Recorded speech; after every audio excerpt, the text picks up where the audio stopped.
Bismillahirrahmanirrahim. The next concept we're looking at is the forwarding of IP packets by a router. So what does the router do when a packet arrives on one of its interfaces? How does it know which interface to forward it to? This is what we'll be looking at now.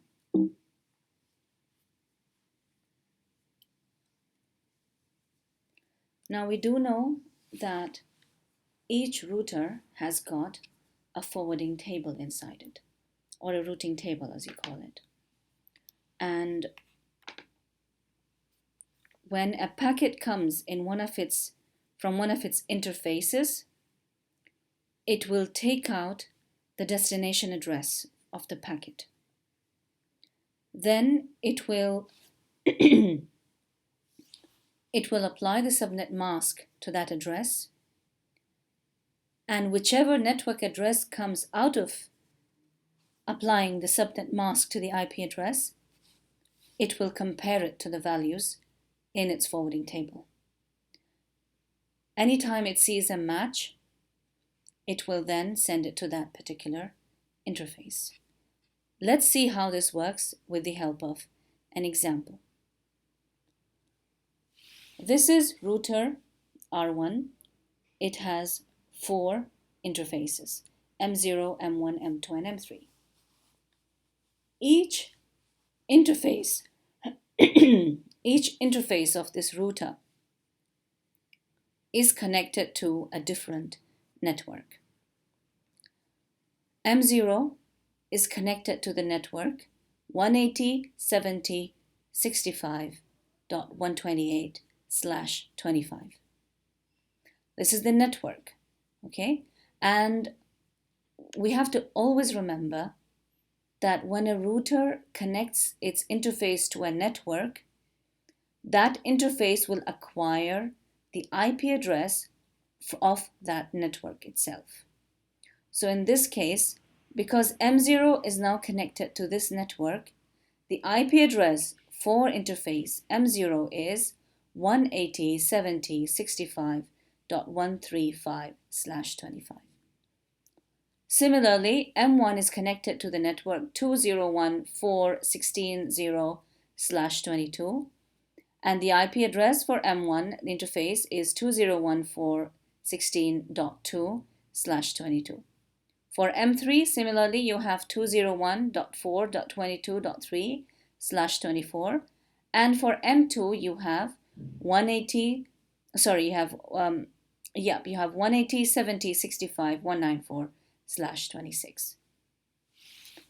So this is about router R1 and its interfaces. They have their respective IP addresses to the networks, from the networks to which they are connected.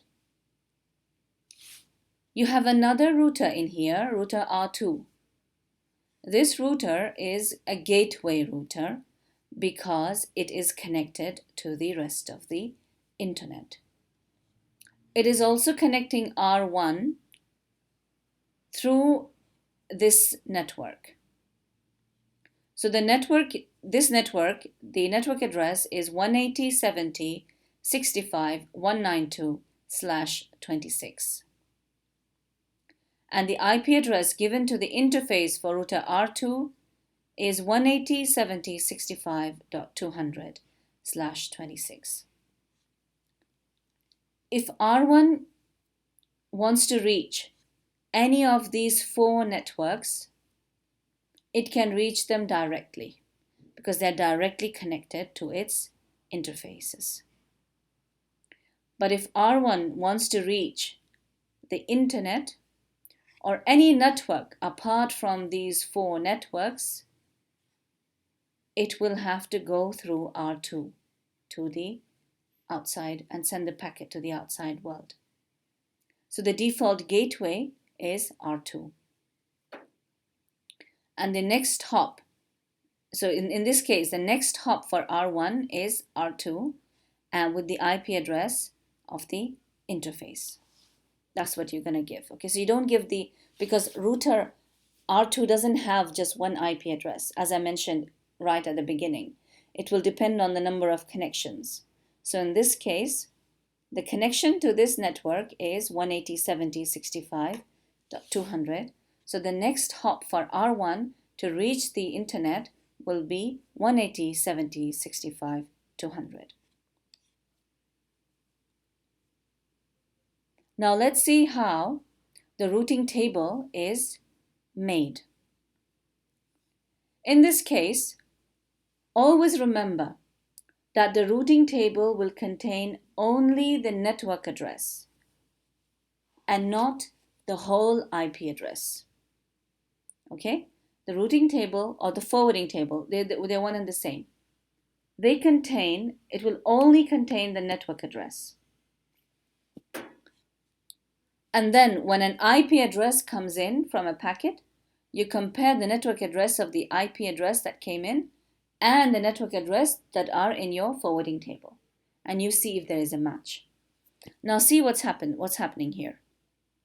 You have, how do we start putting in the entries in the forwarding table? We always go for the entry with the longest subnet mask. In this case, the longest mask is 26. So we're only going to take the network address, okay? So we're putting in 180.70.65.192. This is the network address, /26. Then we put the next network address, which is /25, 180.70.65.128.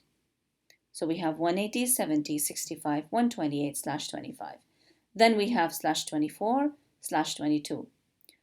And then we also say that, and then we're putting in the interface IDs in this place. Okay, so if you want to go to this network, you go to M2. If you want to go to this network, you go to M0. All these are directly connected to R1. But then if there is a network, a packet that comes in that does not belong to any of these four, it means it is for the internet. It is for the outside networks. And for that, you will have a default entry. The next hop for this is the IP address for the interface for R2, which is 180.70.65.200. And you have to send it out on interface M2 of our router R1. This is showing you how you have entered the network address. Only those bits are considered that are the network bits, as I mentioned earlier. So these are 26 bits, 25 bits, 24 bits, and 22 bits. So in this way, you're having the network the router being configured for the forwarding table. Now let's look at an example in here. Now it says that a packet has arrived at R1 with the following IP address, 180.70.65.140. So let's see how we can decide which interface this is going to be forwarded to. So we said the IP address is 180.70.65.140. 180.70.65.140. Okay, so this is the IP address that has come in. What is the first subnet mask? 26. So we're going to convert this to binary and apply 26 to it. Okay, but 26 means 24 plus 2. So these bytes are not going to change. These are the network bytes already, right? 1, 2, 3, 4, 5, 6, 7, 8. And then you have 1, 2 like this. 5, 6, 7, 8. Okay, so this is how the subnet mask 26 looks like. Now we know that these 3 bytes will not change. These are the network bytes because of the subnet mask. We are interested in these 2 bits at the beginning for the 26. So we're going to convert 8, 16, 32, 64, 128. We're going to convert 140. Okay.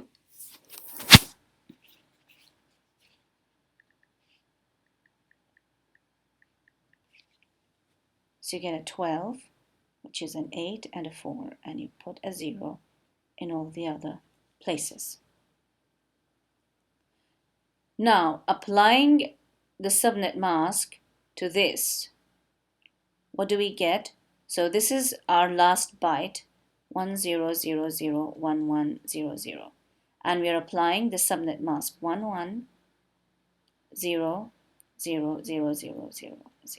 Okay, so we're applying the subnet mask, and in this case we get the result as this. Okay, this is the result we're getting.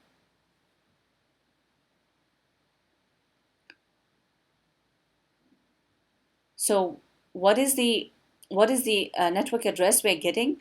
We're getting 180, 70, 65, and considering this is 128/26.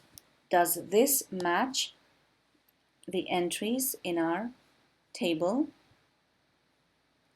No, it doesn't, because with 26 it has to be 192. So that is not suitable for the first interface. Let's look at the second one, which is 25. If it is 25, then the subnet mask is like this. And if we were to apply the subnet mask,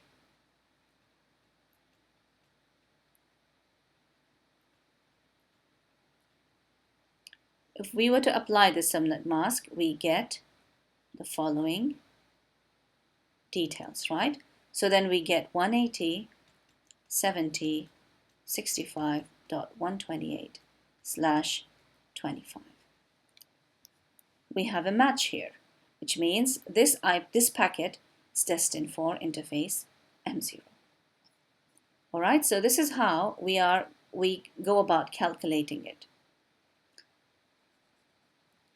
Now let's look at this example here.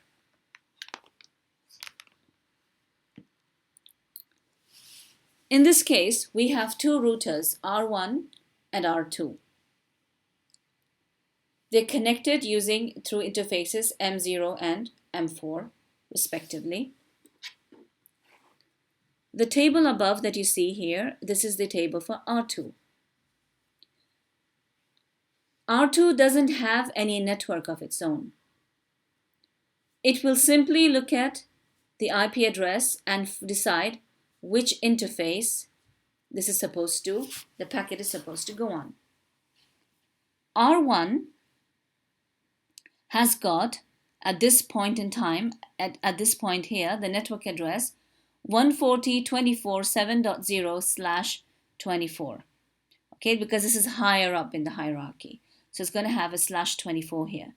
But then when you enter R1, you get the /26, because you are, as we showed in the earlier example, we're taking 2 bits and we are converting them into 4 subnets. You can refer to the earlier video to understand it again if you haven't done so. So for R2 doesn't need to know about these divisions. R2 only needs to know that if it is 140.24.7.0/24, send it to the interface M0. Anything else, send it to the interface M1. So this is the forwarding table for R2. For R1, we have, if it is 140.24.7.0/26, go to M0. 64, 128, 192, similarly with their subnet masks. And if it is anything else, then we send it to M0, router R2, through the interface M4.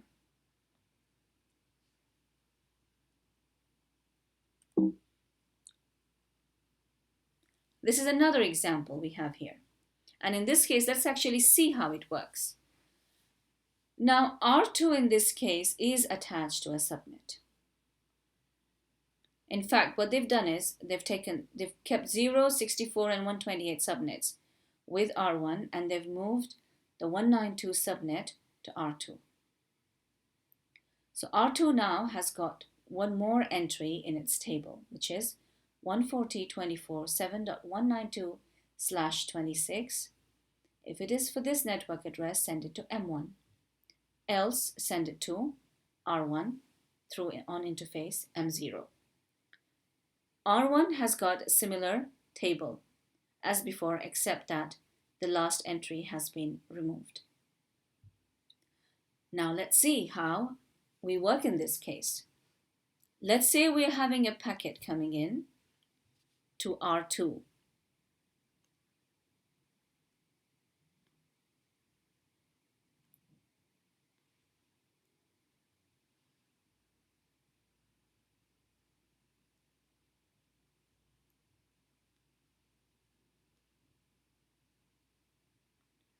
In this case, we have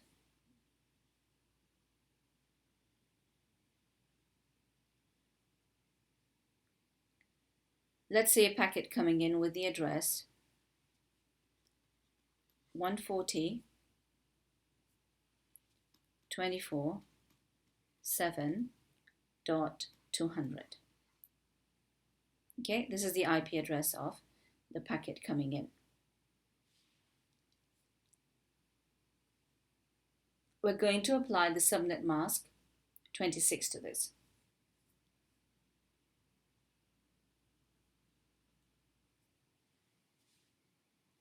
As before, the 24 bits remain the same and we are only interested in the last byte. So we have 200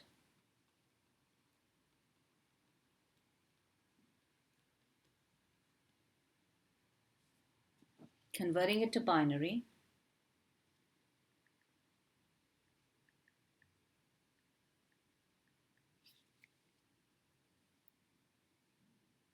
You have 72.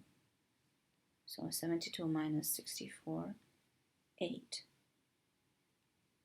And all the rest are 0.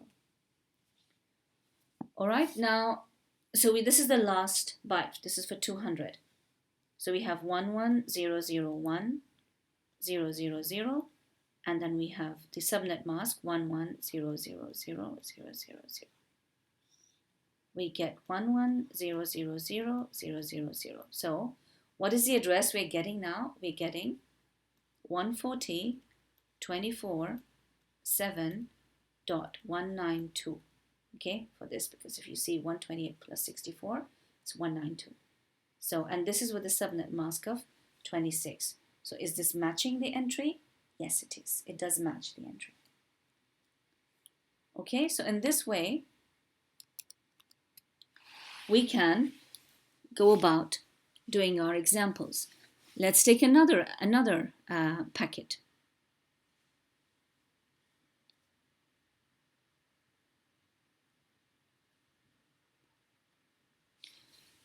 We are having 140.24.7.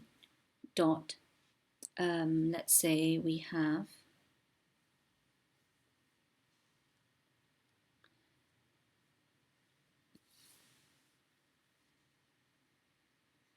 .66. In this case, if we first apply the subnet mask 26, let's convert 66 to binary.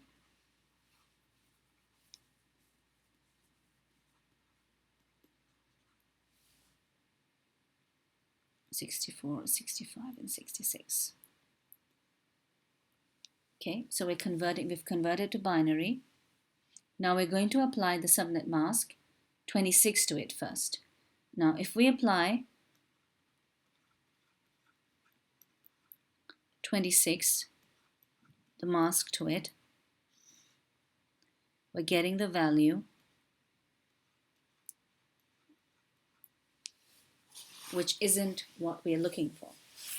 Okay, is this 192? Are we getting the result 192? No, we are not. So it means this packet is not destined for this network. Okay, instead now let's apply the second mask, which is 24. If we apply 24, then we get 140.24.7.0/24. This is the entry that we get if we apply the mask 24. Do we have a match for that? Yes, we do. So we know that this packet is now destined for R1. So in this way, looking at the IP address and you apply the subnet mask to it, you can actually find out to which interface the packet belongs to.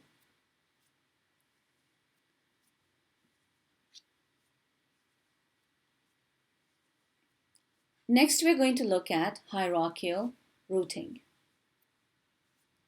In this case, the example says that a regional ISP is granted 16,384 addresses, starting from the address 120.14.64.0. The subnet mask is 20. So let's look at the scenario.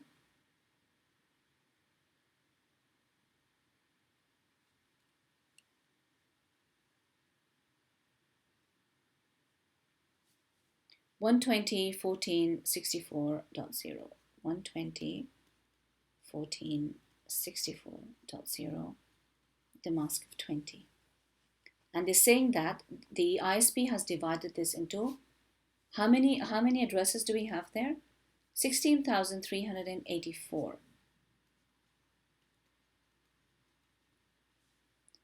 And it has divided this block into 4 sub-blocks, each with 4096 addresses.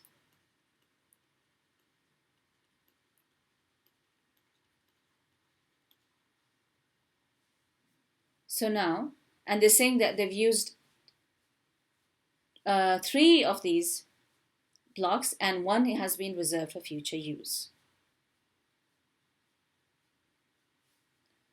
Sorry, it seems that the original mask was 18 and not 20. That's what it says here. The original block was with mask 18. Okay, so this is the scenario we have. Okay, now let's see how the ISP goes about distributing these IP addresses. So this is the original one, 120.14.64.0.18. At this point, we have 16,384 addresses assigned. Now we want to divide this block into 4 sub-blocks. So we are taking 2 bits from the host part.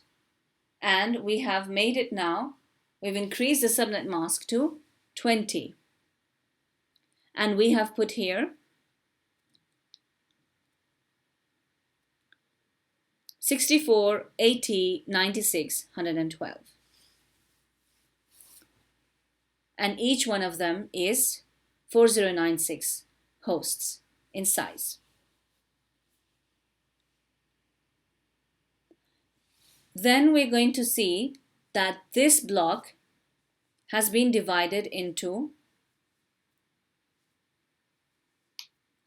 8 smaller blocks. Okay, 8 smaller blocks. How many bits do we need for 8? So 8 is 2 to the power 3. So we need 3 more bits. So from 20 we have gone to 23. And we have allocated, so we've started at 64 and then we go on allocating to each subnet. And in this case, each subnet is containing a total of 512. Now taking one of this 512, it has again been divided into 128 very small subnets. Now they're actually giving it out to the different companies and users. So if we're having 128, and 128 means 2 to the power 7. So to this subnet mask, we're going to assign, increase it by 7 bits. So from 23, it becomes 30. And then we go on assigning the IP addresses accordingly. A question would be, why do we have 64, 118, 96, and 1112? If you were to take this IP address, okay, and assign it the subnet mask, you will see that this is where we begin. This is where what? These are the first address. This is the first address, the second address, the third subnet address, and the fourth subnet address that you will get based on the subnet mask 20. Okay, so in this is how we distribute it using hierarchical routing.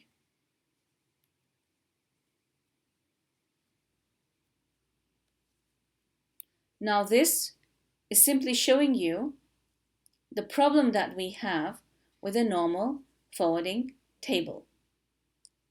As you can see, you have all the addresses arranged according to the length of their subnet mask. In a real router, there will be many entries in there, lots of entries.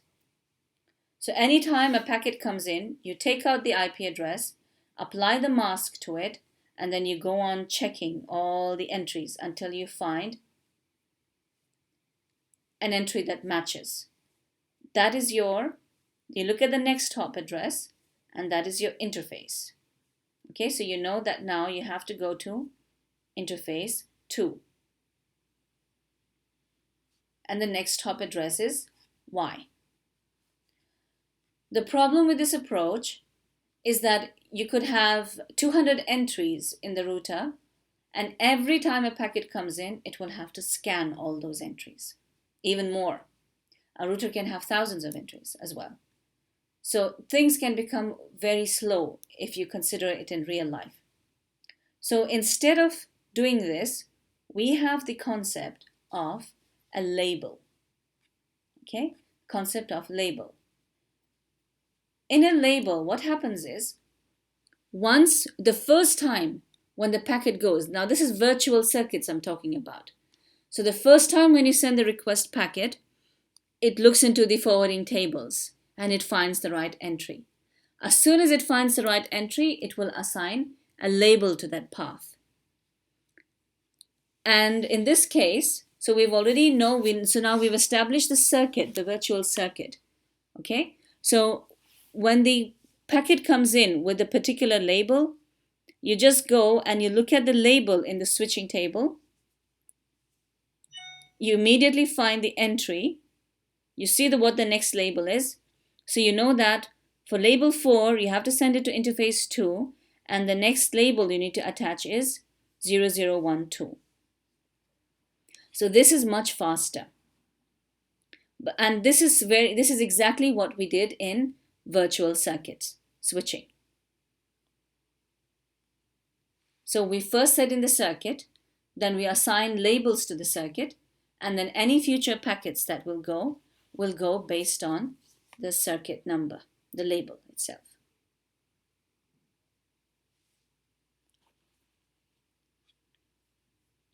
So this was all about networking.